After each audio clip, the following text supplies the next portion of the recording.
My name is Ayushi and I welcome you all to the third talk by History Department of Lady Shri Ram College under the theme Lost Heritage, the Legacy Chosen No More.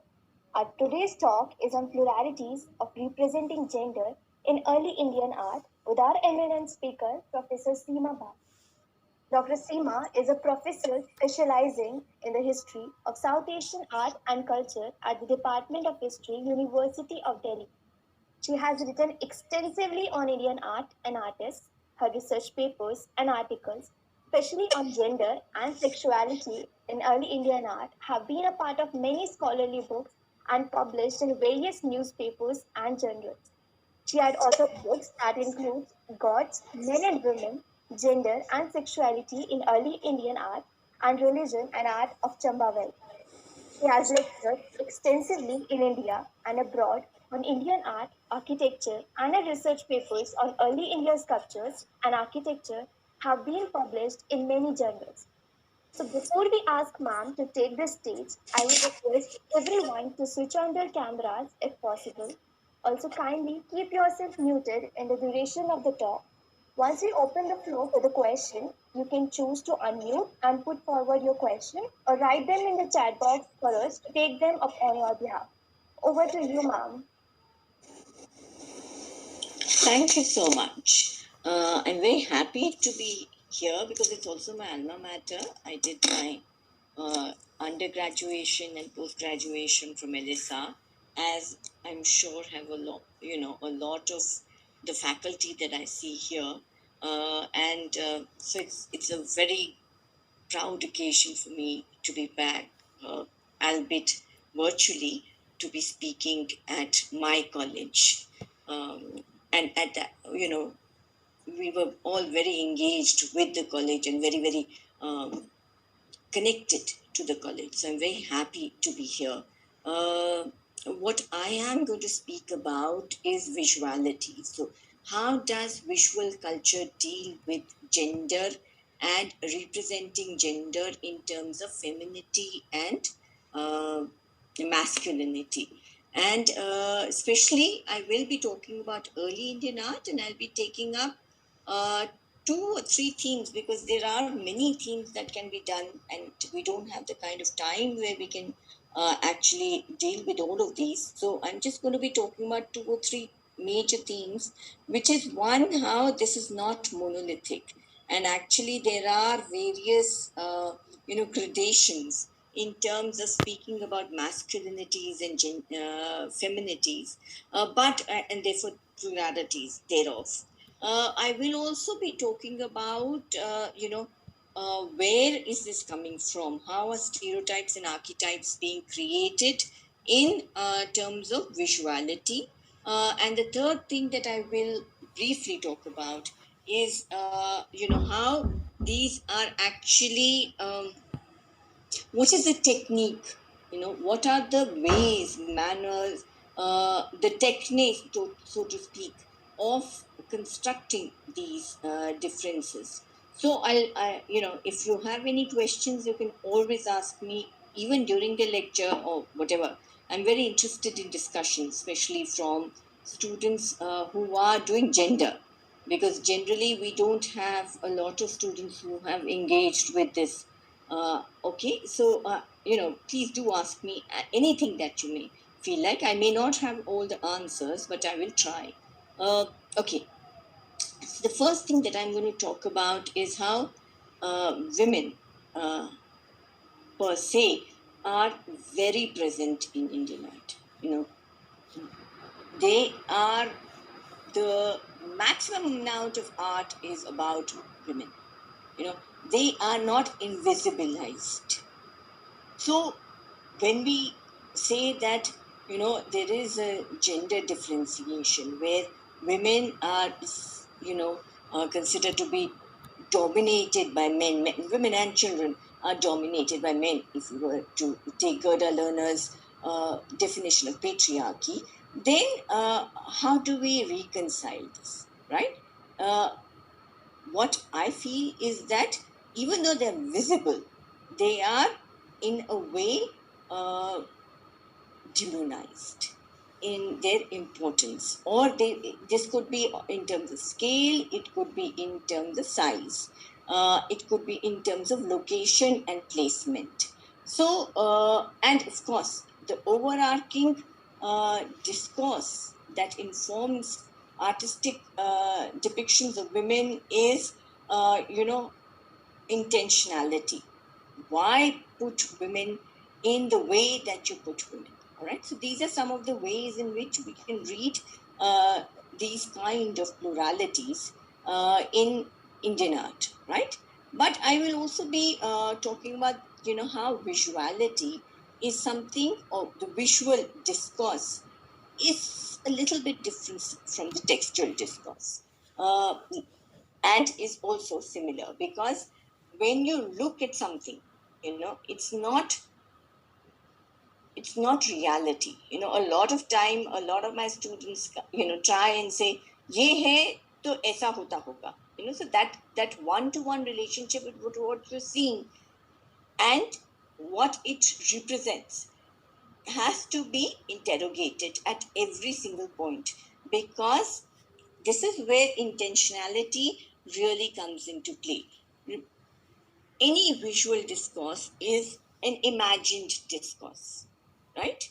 It is not something that, but it's an imagination that in early India is a shared imagination, because anybody who's looking at something has to recognize it, right? So it is a shared historical imagination. So if you keep that in mind, things become a little bit easier to understand. And I do find Judith Butler's uh, entire theory, or her thesis on performativity of gender roles very useful in studying visuality. Because how do we actually show how a particular gendered role of a wife or a mother or a ganika, a courtesan, is to be represented through art, is through a role that has been imagined, and imagined, and that is therefore performed through the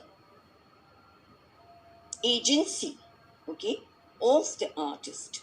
How he or she has represented this. And remember, when I say represent, it is represent. It's something that is mediated by the artist and his or her imagination and training. So we must, whenever I speak about this, that these are some of the givens that I am going to talk about. The first thing that I am going to, and because being an art historian, I will of course present, and if you can't see anything, then please do tell me. All right. Right. So first thing I'm going to talk about are some stereotypes. All right. How do we present masculinity and femininity? Right. These are mainly from Vogue and from Cosmopolitan recent works. Okay. So this is a Tribhanga posture, which we will be looking at always. Women's bodies are usually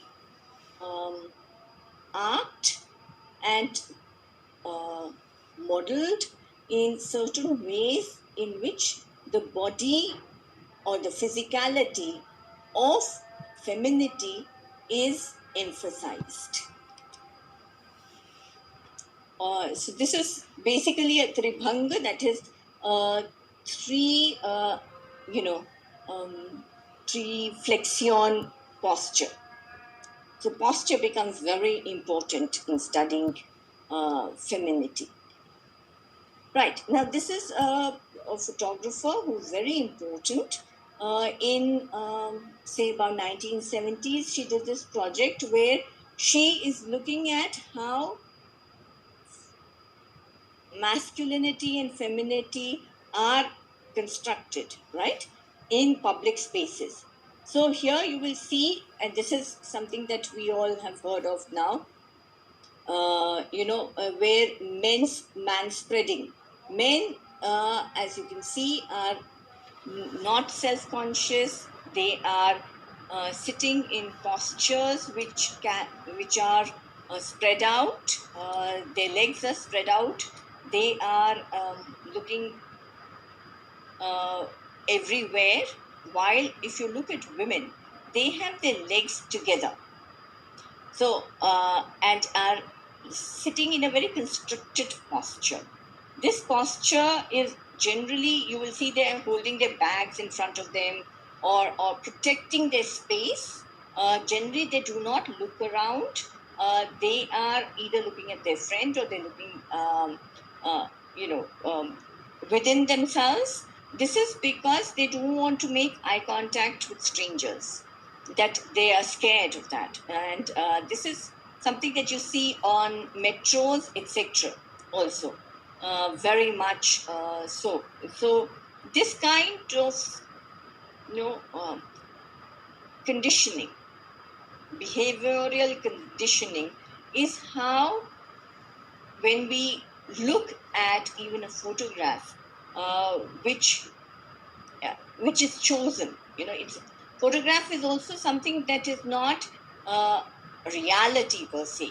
It is being chosen. It has been cropped. It has been composed. So this particular work of art is also talking about these kind of ways in which women perform, right? And what happens when they are spread out, when they actually cross their legs, or spread their legs, how this is considered to be provocative and sexualized imagery. I won't go into Judy Chicago and the dinner table, but I will not go into that. Okay, now I'm just going to go a little bit into art. And these are the odalisque figures which were deliberately created, and all right, I'll just very briefly do Linda Need and her thesis on which comes from John Berger's book, Ways of Looking, which is the difference between nudity and nakedness. Nakedness is a state of being. Nudity is something that is an artistic device to represent male, female, and other bodies. And this is something that is within the artistic discourse. Women's bodies, if you would notice, or you would recall, are usually shown in a very sexualized way, whether it is clothed or nude. But a female nude, especially something that is what Berger has said, that women see themselves being looked at, So they're always posing. They're always trying to they're very conscious of the fact that people are looking at them. So their behavior, their posture, their gaze, all of this is mediated by men looking at them, and this is something that's there. I'm sure you must have done is so much within the feminist discourse. This entire debate is very much part of very mainstream feminism. But what I'm trying to show you here are some of the ways in which women have been posed and shown in a very sexualized way. Even when there is a woman artist such as Amrita Shergill, who is painting these women, she is, showing them beautifying themselves. This is the bride being beautified by some other women. But there is this passivity about this, where the gaze is received, so to speak, Now, if you were to contrast this, and I will, first I'm going to do Michelangelo, then Rubens and Venus. So you have here David, Michelangelo, Florence. But here you would see that even though this body is sexualized, it's a nude male, but the emphasis is on musculature. And it is, of course, on male beauty. That, of course, is there. Given that this is a Renaissance painting, you do have this emphasis on male perfection of the body, right? So that, of course, is there. But now, if you were to contrast this with Titian's Venus at the mirror with Cupid, almost the same period, maybe a difference of 50 years or so. But here, if you would see that one, that the nude is very consciously projected as a provocative body, okay, now. So these are some of the ways in which art actually deals with or looks at or creates stereotypes which are, replicated and internalized by both the producer as well as the consumer of art. So this is a very important thing, and I think that I will be talking a little bit about these in terms of Indian art. Okay, right. So I'm just going to go into Indian art, and I'm just going to go into the first prototypes that we have of the yakshas and the yakshis. These are one of the first examples of art that we have from this period. Just a minute, give me 1 second.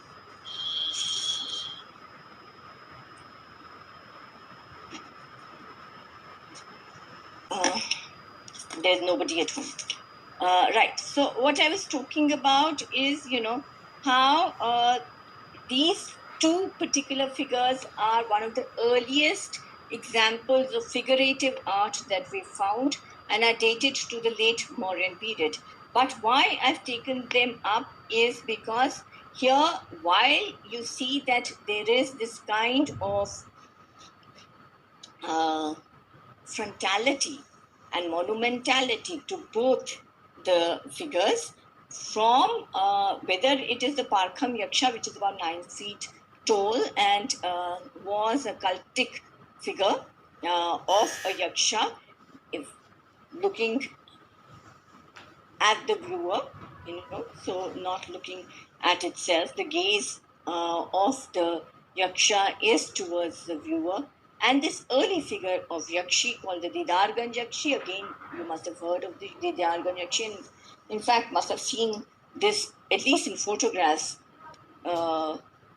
It's there in school textbook, it's there everywhere. But if you would notice, these are here. You will see that again, this figure is, though voluptuously delineated with large rounded breast, a small waist and broad hips, she is also looking towards the viewer, right? And is not self-consciously looking at her own body. This is one way in which early femininity is shown, which is not so differently constructed from the male body in terms of its gaze, but in terms of its structure. There is a great deal of emphasis on female beauty and in terms of aesthetic representation of a sexualized, physicalized female body. So body and its representation within the discourse of beauty is something that starts right from the beginning of Indian art. You will also notice here that it is embellished with alanka or alankrit with a lot of jewelry, which is of course there with Parkam Yaksha, but it's here in the Parkam Yaksha, it is not there so much in order to um, emphasize the physical beauty of the yaksha, and he's not beautiful at all. He's a corpulent being because he's kuband, which is a characteristic feature of a yaksha. But this is here where jewelry is shown for men. It is shown to show their wealth and power, while where jewelry is you know. shown on women, it is to show their physical beauty. And in fact, one of the things the Arthashastra says is that women are defined not just by their beauty, but also by jewelry. So if a Ganika loses her jewelry, then she is to be punished. A Ganika is a courtesan, because she has lost one important aspect which defines her profession, which is being a Rupa Jiva, which is she lives by her Rupa, which is form or looks. So if she loses that, then she is to be punished. Similarly for wives, that the wives have to look after their jewelry there. And youth, the other important aspect of femininity is youthfulness, because it's there almost in the entire classical Sanskrit discourse, textual as well as visual, that youth in women is equated to beauty. Actually, it's there for men also, but more so for women. But where that is celebrated. Now, I just took this one because I think it's beautiful. This is a Shalbhanjika. You can't read, for some reason my diacritics are not compatible with this particular device. So this is a Shalbhanjika on the Toran of Stoop 1 at Sanchi. But again, here you would notice that there is this emphasis on emphasizing the physical beauty of this particular architectural device, what I call an architectural device. And this is something that is there also in the textual tradition, where in Buddha Charita, Canto 5, I think, Ashwaghosh says that one of the women who was trying to tempt Buddha into not leaving the palace, or not giving up his secular life, was draped across a window like a Toran Shalbhanjika. The other women were drunk, disrobed, laughing, generally trying to tempt Buddha into staying by seducing him. So here the Shalabhanjika is a seductive figure. So one of the ways in which a figure works is by seducing the pilgrims or the patrons or the gods to come and look at the monument, and then also look at the narratives, which are very often didactic in content. So there is this kind of an element where the monument is made beautiful, and this is something that Chopin has also talked about in how Gregory Chopin, in looking at how monasteries were granted money if they were beautiful. So monks made an effort to beautify these by painting the monasteries, by making the gardens beautiful, so on and so forth, right? So this is one of the ways in which we look at it. Now I'm just going to stop here, and I'm going to talk about the notion of positive engenderment here. right? This is something that Vidya Deheja has also talked about in her book, Representing the Body, that actually these sexualized figures uh, represent positive engenderment, and because they are related to fertility. Here you can see the tree. There are a lot of stories that, and a lot of research that has actually gone into um, reinforcing the idea that these young beautiful women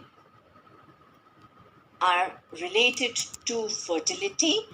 And Stella Kramrisch has said, uh, that the essential element of Indian art is how these women provide this element of fertility to the monument and to the entire ritual. All right.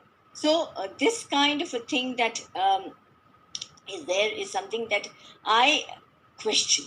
You know, that we cannot just say that this is because they are conferring fertility, because if we go into the textual sources, as well as just look at the visuality of these figures, it is not something that we can actually connect in a one-to-one relationship between this positive engenderment and the body, because, and I will come to these, right.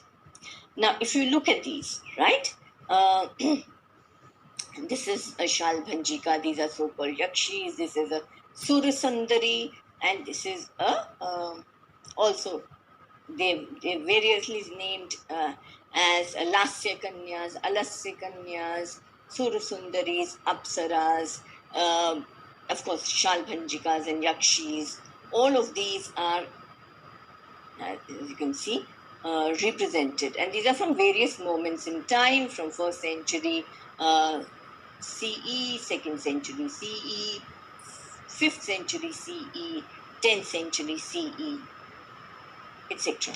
But the essential element of beautifying or showing women as beautiful and seductive is repeated on Buddhist, Jain, and Brahmanical monuments over more than a millennia, and even more than a millennia, definitely. Now, where is here the element of fertility in all the figures, right? It clearly says that a Nari Bandhu, or a band of women, in is to be shown on temple basis, because without this a temple is incomplete, right? So we do know that there is this kind of a thing where women are considered to be essential in completing an architectural edifice, whether it is in Jaina sources, Rajya Prashya Sutra. I won't give you the entire list of sources. If anybody is interested, I will be able to do that. Now, this is partly because you have this entire thing where beauty in itself is important in the discourse of karma or desire in Indian tradition and in historical tradition. And as much as you have dharma and artha, karma is equally important. And I'm sure you've heard a lot of this from Dr. Sehgal, because this is something that we all, I think, agree on, that this at some point became less important, but it did not disappear. It remained, and it was visualized on architecture and through art and sculpture, which was talking about this. Now, I just want to look at these also. These are what I call the spectator figures. These are looking down at these figures, but they're all couples. So Mithuna, or the couple within uh, the visual tradition in India is extremely important. It's so important that even monks were donating these. Some of these pillars were donated, at least at Karle, by monks. So this was not considered to be anti-dharma or something not acceptable. It was all part of a tradition that celebrated karma. No? It celebrated desire. It celebrated the auspiciousness of desire. No? So that is one part of what I'm going to talk about. The other is, I'm going to go back. All right. Okay. I'm just going to come to again. Very briefly, I'm also going to show you how men and women are shown. I've shown you some of the sexualized bodies and provocative bodies within the discourse of karma. I have 7 more minutes, so I will try and do something more, which I intended to do. Now, if you look at these, this is an inscribed image of Ashok and his queens at Sanchi and at Kanagahali. The inscription is from Kanagahali. This is from Kanagahali. This is Raya Ashoka with his 2 queens, or one is at least an attendant and one is a queen. And again, probably since the composition is the same, it is the same individual with his wives. The king, see how the king is posed and how the women in the composition are posed. You will be able to discern a very distinct difference in the way masculinity is defined through composure, through determination, through what is a Dhirodat character, which is, where he is try and show his inner strength, his I'm trying to translate from Sanskrit in my head. So bravery, etc. While women are generally to be shown through their kanti, through their leela, through basically things that are related to attractiveness and beauty. This is, of course, a one-off. This is Kanishka from Mat, to be shown as a very masculine, very warrior-like figure. We will be looking at more warrior-like figures in terms of Ram and Lakshman, hopefully. Yeah. Now, I'm, how is this done through patriarchal discourse, right? Now, this is something that I'm going to talk very briefly about how, we've talked about kings and we've talked about apsaras and sursundaris who are semi-divine creatures. I'm just going to very briefly look at ogresses. Who are ogresses in the early Indian and Buddhist traditions? These are yakshis, but yakshis who are outside the household. They're outside the patriarchally defined household. They are therefore both, they are uncontrolled in terms of their alimentary as well as carnal appetites.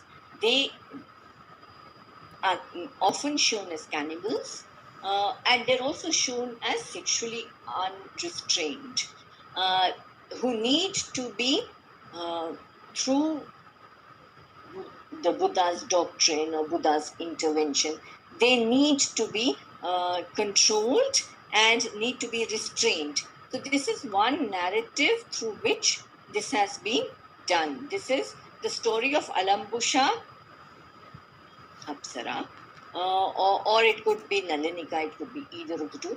But the Rishi Shringa. Very briefly, I'll just tell you that Rishi Shringa was a very great fellow. He was a rishi with one horn. You can see this horn. And he was seduced by this person, this woman who is an Apsara sent by Indra to distract him. And because she is an Apsara, they are suspended in midair and she is actually physically seducing him. Now, here you can see it here again.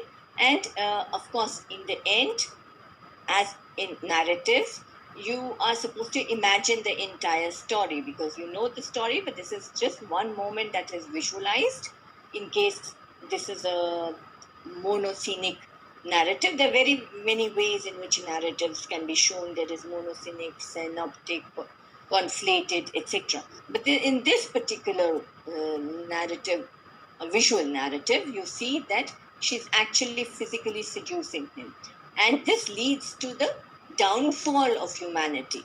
So there is a consequence to this. This unrestrained sexuality does lead to disaster, right? So there is this one-to-one relationship that's been made between these two poles. And here, I'll just show you. Again, here you have the both the carnal and the alimentary appetite of the Ashwamukhi Yakshi, who kidnaps a Brahman youth who she was infatuated with and takes him to her den. The physical environment here is being created of wildness because, of course, they don't inhabit the urban locales. They're usually in the wild, all right? And she, has intimate relations with him and so on and so forth. But the consequence of unrestrained behavior, feminine behavior, is disastrous for patriarchal norms. Now, where is this subverted? How is this subverted if it is at all? One is through the ogress figure, right? But the other is through this very interesting figure of the Ganika. The Ganika in early India is very often somebody who actually inhabits the social space, which is an urban space. She's not an imagined being. She's not somebody who is in the wilderness. She's somebody who is right. Okay, maybe I need to wrap up. Okay, let me see. Okay, right. So I am going to wrap up very quickly. So we have this Ganika, which is somebody who really is somebody who fractures this discourse. She's rich. She is somebody who can negotiate between the social spaces, which are both human as well as prosperous. She is somebody who represents karma and is very much in your face, so to speak, in terms of artistic depictions. Very quickly, mother goddesses and a very rare male god who protects children. Right? I'll just show you these. I don't think we have the time to talk about all of these.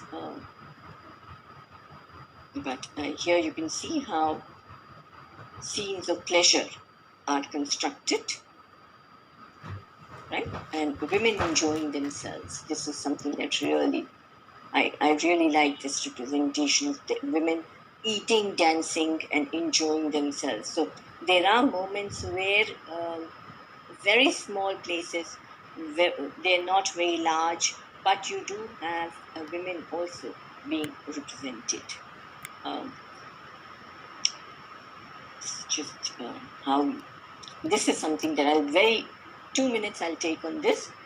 This is from 6th century Deogarh, and now in the National Museum. But here again, within the narrative, you will see the warrior mendicants of Ram and Lakshman, who are defacing the Shrupnakha. And this entire episode is known as Shrupnakha Parihas in the Ramayana. Here, the two women, Sita is just standing there and looking on. Shrupnakha is dressed as a warrior. She's wearing this, which is something which holds the Gandhis. Okay, but this is one of the reasons why she is to be defaced, because one, she makes sexual advances. Two, she says, I'm equal to you, in terms of warcraft. So because of her arrogance, because of her forwardness, she is to be defaced. And really, this entire thing, if you would see, larger than life Rama, and then demonized figure of this woman who needs to be punished. Similarly, here, this is an episode which is Ram, Lakshman, Gautam, and Ahalya.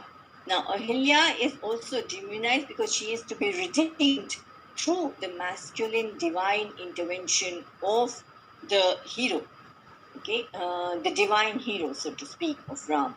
So how, and she is feminized through her through her body and through her ornaments, through the posture that she has, and her gaze. We couldn't talk too much about the gaze, but at some point, maybe at another opportunity, I will go into that. I can see that a lot of you have to attend classes. So if you have any questions, I did not talk about Sri Dharma and Sri Swabhava and the dichotomy, and how this has, this is punctured through disjunctures and subversions in the visual tradition, right? If you have any questions, you can ask me.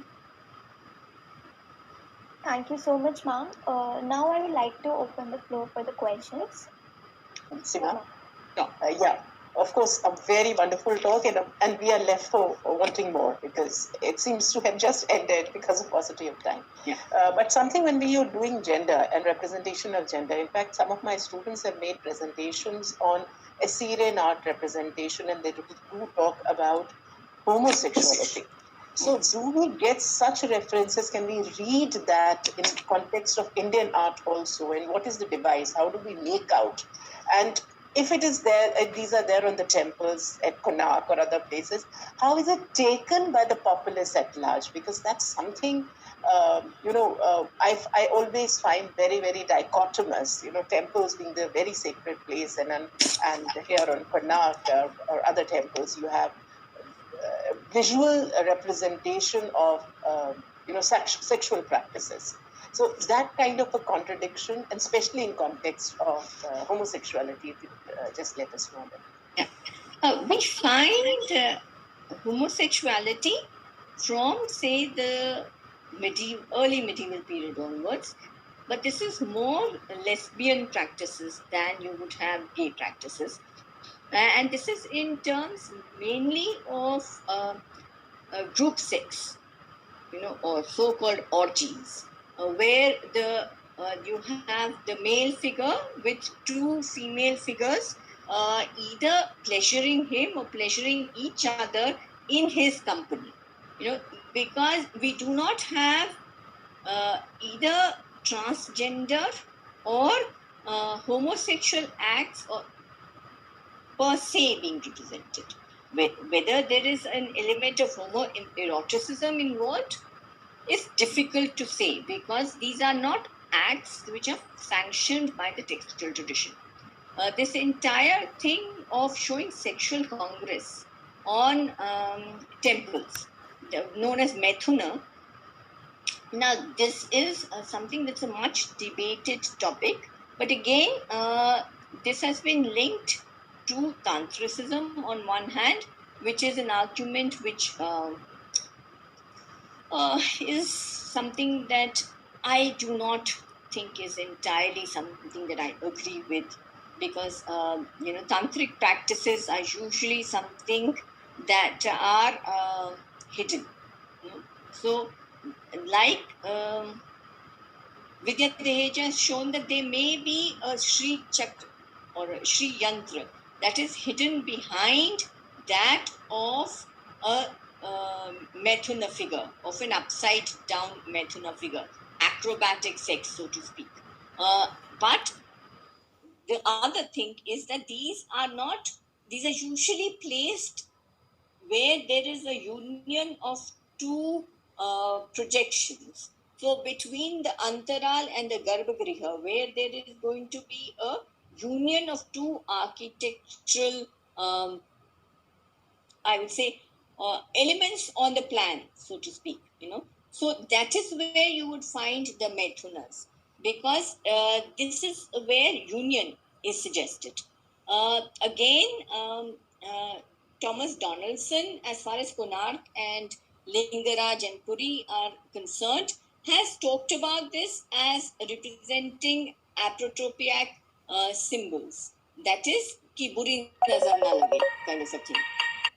So whether this is actually something that we come across in textual tradition is a very difficult question. But according to him, this is probably one of the reasons why this was there. The third reason that is probably something is that it provides this kind of permanent union